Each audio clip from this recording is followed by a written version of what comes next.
about chapter number 6 written words. हम देखते हैं कि जो व्यक्ति है, जो ह्यूमन बीइंग सोसाइटी में रहता है, वो अपनी सारी जरूरतों को जो है खुद से पूरा नहीं कर सकता। वो अपनी डे से लेकर नाइट तक की जो रिक्वायरमेंट्स होती है उसके लिए मार्केट पर डिपेंड होता है। जैसे टूथपेस्ट है, टूथब्रश है, tea, coffee, sugar, bread, butter, oil, इन सब के लिए है ना। तो इस तरीके से पीपल जो है अपनी रिक्वायरमेंट के लिए मार्केट जाता है और मार्केट से चीज़ें परचेज करता है। और जहाँ पर ये सारी चीज़ें अवेलेबल होती है, मिलती है, उसे कहते हैं मार्केट स्पेस को, जहाँ से हम ये सारी चीज़ें परचेज करते हैं।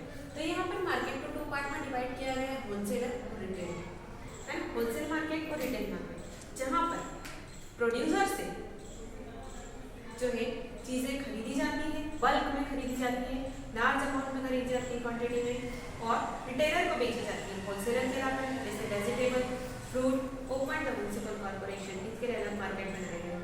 ठीक है। रिटेल मार्केट, जहाँ पर होलसेलर से जो है स्मॉल क्वांटिटी में परचेज करके कंज्यूमर को सेल किया जाता है शॉर्ट क्वांटिटी में, वो कहलाता है retailer market in the local area.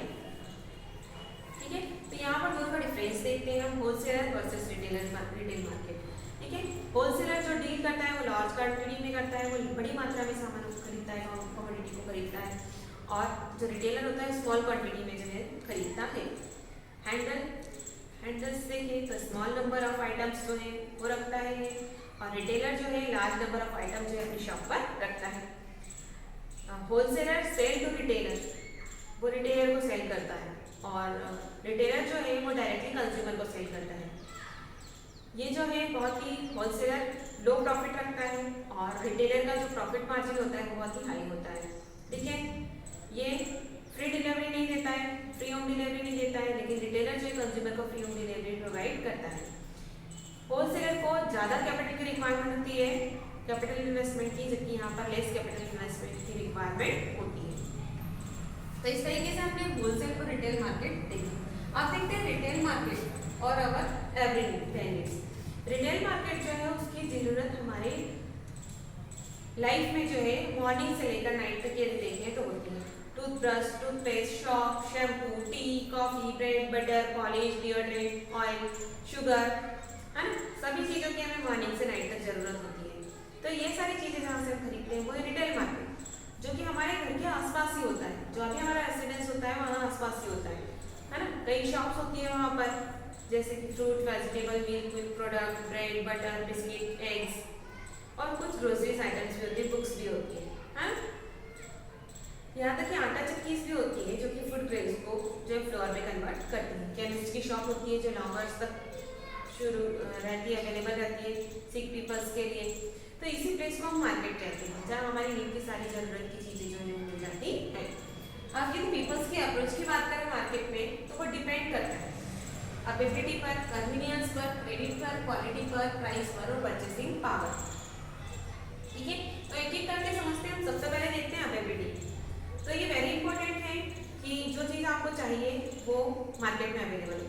तो इसकी डिमांड टू सप्लाई जो है वेरियस प्रोडक्ट की, उसको बनाए रखने के लिए होलसेलर और रिटेलर दो इंश्योर बनाए गए हैं, ताकि प्रोड्यूसर को कंज्यूमर से रिलेटेड जो है इंफॉर्मेशन मिल सके, और प्रोड्यूसर भी होल ईयर जो है चीज़ें बनाता है, और होलसेलर और रिटेलर जो है कंज्यूमर को होल ईयर ये अवेलेबल कराते हैं। कन्वीनियंस की बात करें तो हर व्यक्ति जो है वो अपनी कन्वीनियंस देखता है कि यही प्राइस में 2 चीज़ मिलेगी, यही प्राइस में मिल रही है, तो पास से खरीदना पसंद करेगा, है ना। कन्वीनियंस के अकॉर्डिंग, नीड के अकॉर्डिंग होना चाहिए। क्रेडिट, हर कोई जो है हर किसी के पास हर समय कैश पैसा नहीं होता है, तो क्रेडिट जहाँ मिलेगा वहाँ ज़्यादा मिलेगा, ताकि क्या हो सके उसको मार्केट में और पॉपुलर उसके इंस्टॉलमेंट में पेमेंट कर देगा। क्वालिटी, जिससे क्वालिटी ऑफ गुड्स अच्छा होगा, प्रोडक्ट अच्छा होगा, वहाँ पर कंज्यूमर जाएंगे, है। कोई कंप्रोमाइज़, क्योंकि आज का कंज्यूमर कोई कंप्रोमाइज़ नहीं करना चाहता, वो अच्छे से अच्छा प्रोडक्ट कम प्राइस पर परचेज करना चाहता है। प्राइस, तो प्राइस सभी के अकॉर्डिंग अफोर्डेबल होना चाहिए, हर क्लासेस के अकॉर्डिंग, हर सेक्शन को ध्यान में रखकर ही जो है प्रोडक्ट की प्राइस जो है तय की जाती है। तो मार्केट प्राइस जो है उसकी वो रिस्पॉन्सिबल होती है उसकी क्वालिटी और गुड्स के लिए। ठीक है। परचेसिंग पावर, तो इकोनॉमिक स्टैंडर्ड जो है वेरियस पर्सन का अलग अलग होता है, पर्सन टू पर्सन ही चेंज होता रहता है। तो जो रिटेलर्स होता है उसको हर तरीके की चीज़ रखना पड़ती है, जो कि कम प्राइस की भी होती है और वही अच्छी क्वालिटी में ज़्यादा प्राइस की भी हो सकती है, एक्सपेंसिव भी हो सकती है। ठीक है, इस तरीके से हमने देखा। अब हम देखते हैं role of the wholesale. Wholesale market का क्या है?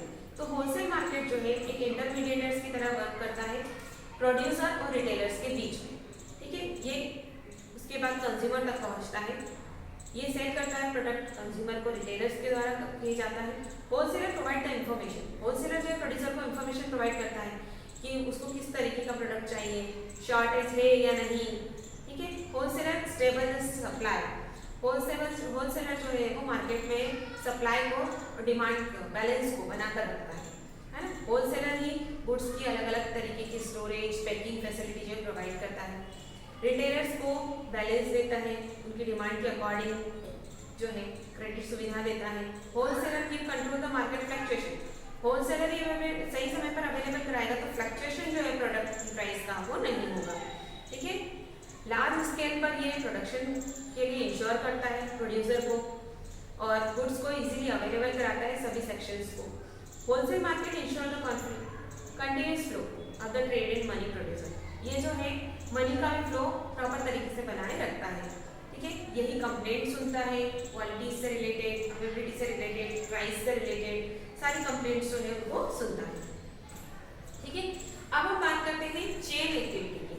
तो मार्केट की चेन एक्टिविटी, सबसे पहले फार्मर जो है वो फ्रूट्स वेजिटेबल उगाता है, फिर फ्रूट्स वेजिटेबल राइप होते हैं, राइप होने के बाद जो है फ्रूट वेजिटेबल पैक्ड होते हैं बास्केट में, फिर उसके बाद लोडेड होते हैं ट्रक में और डेस्टिनेशन पर जाते हैं, फिर अनलोडेड होते हैं होलसेल मार्केट में और उसको रिटेलर्स परचेस करते हैं और रिटेलर्स से कंज्यूमर जो है वो परचेस करते हैं। तो इस तरीके से पूरी चेन एक्टिविटी जो है यहाँ पर चलती है। अब हम बात करते हैं रोल ऑफ इंटरमीडिएटर्स। इंटरमीडिएटर्स यानी वे लोग होते हैं जो कि प्रोड्यूसर्स और होलसेलर के बीच में वर्क करते हैं। अब प्रोड्यूसर जो है यदि अपना गुड्स जो है किसी अदर स्टेट में सेल करना चाहता है तो वो जाकर खुद सेल करे, पॉसिबल नहीं होता है, उसको सारी चीज़ों का नॉलेज कलेक्ट करना होता है, इसलिए वो एजेंट को अपॉइंट कर लेता है और वो एजेंट जो है उस एरिया के होलसेलर को जो है गुड्स सेल करते हैं। ठीक है, तो इस तरीके से यहाँ पर फर्स्ट पॉइंट बताया गया है कि producer can get the more prices, यदि वो खुद से काम करेगा तो प्राइस ज़्यादा होगा, तो एजेंट अपॉइंट कर लेता है और इंटरमीडिएटर्स कहलाता है वो एजेंट जो कि होलसेलर को गुड्स को सेल करता है। होलसेलर फिर इसको सप्लाई करता है रिटेलर्स को, रिटेलर जो है कंज्यूमर को सप्लाई करता है। तो इस तरीके से इंटरमीडिएटर्स जो है वो गुड्स को एट ए टाइम किसी भी प्लेस पर क्या करता है, अवेलेबल करवाता है। इंटरमीडिएट ये प्राइस को कंट्रोल भी करके रखता है, फ्लक्चुएशन से बचाता है। ये लिंक है प्रोड्यूसर और कंज्यूमर के बीच। ठीक है, फिर हमारी नेक्स्ट टर्म जो दी हुई है वो दी हुई है ई बिजनेस। ई बिजनेस यानी इलेक्ट्रॉनिक मोड पर बिजनेस करना है ना, यानी जैसे हम फिजिकली बिजनेस करते हैं वैसे हम इंटरनेट के माध्यम से मोबाइल पर टीवी चैनल्स के द्वारा जो है बिजनेस करते हैं। ई बिजनेस जो है कस्टमर के सपोर्ट से सर्विस प्रोवाइड करता है, यहाँ पर बाइंग एंड सेलिंग की जाती है लेकिन इंटरनेट के माध्यम से जो है ये वर्क किया जाता है। इससे ई कॉमर्स में कंजक्शन हुआ है। ई बिजनेस जो है ब्रॉड टर्म में इंट्रोड्यूस किया गया है IBMs के द्वारा, यानी मार्केटिंग एंड इंटरनेट टीम के द्वारा 1996 में। आज जो चैनल चल रहे हैं स्नैपडील है, अमेजन है, फ्लिपकार्ट है, ये शॉपिंग के लिए बहुत ही कॉमन हो गए हैं जिस पर लोग जो है ऑनलाइन शॉपिंग करते हैं। फिर नेक्स्ट है हमारी कंज्यूमर राइट्स। इंडिया जैसे कंट्रीज में जो है कंज्यूमर एक्सप्लॉयटेशन बहुत बढ़ गया है, जिसको कंट्रोल करने के लिए क्या किया गया, कंज्यूमर प्रोटेक्शन एक्ट बनाया गया है 1986 में।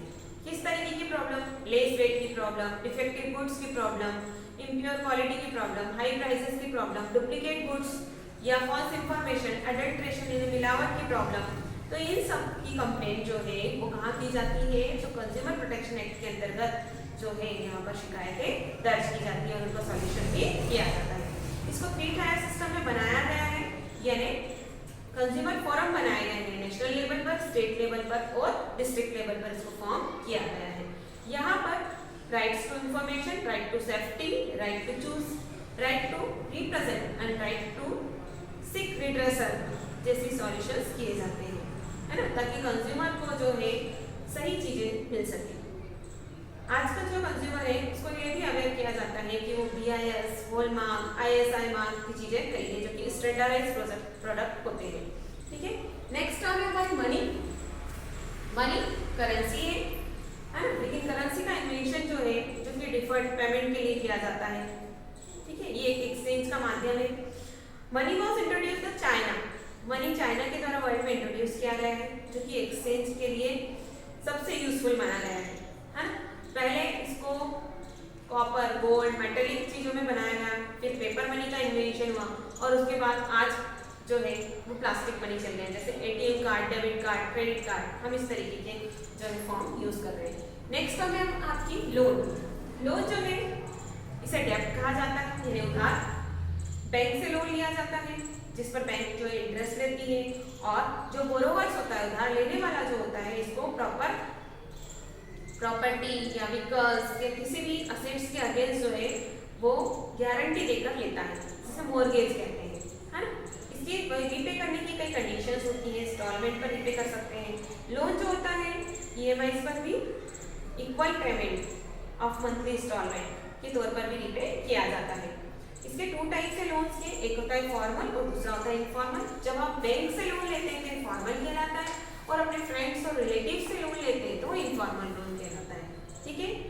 तो हर व्यक्ति को लोन लेने से बचना चाहिए, इसे अवॉइड करना चाहिए। Our expenditure should be always less than income, हमारे जो एक्सपेंसेस है, खर्चे हैं, वो हमेशा हमारी इनकम से कम होने चाहिए, तब हमारी लाइफ जो हैप्पी और प्रॉस्परस हो सकती है।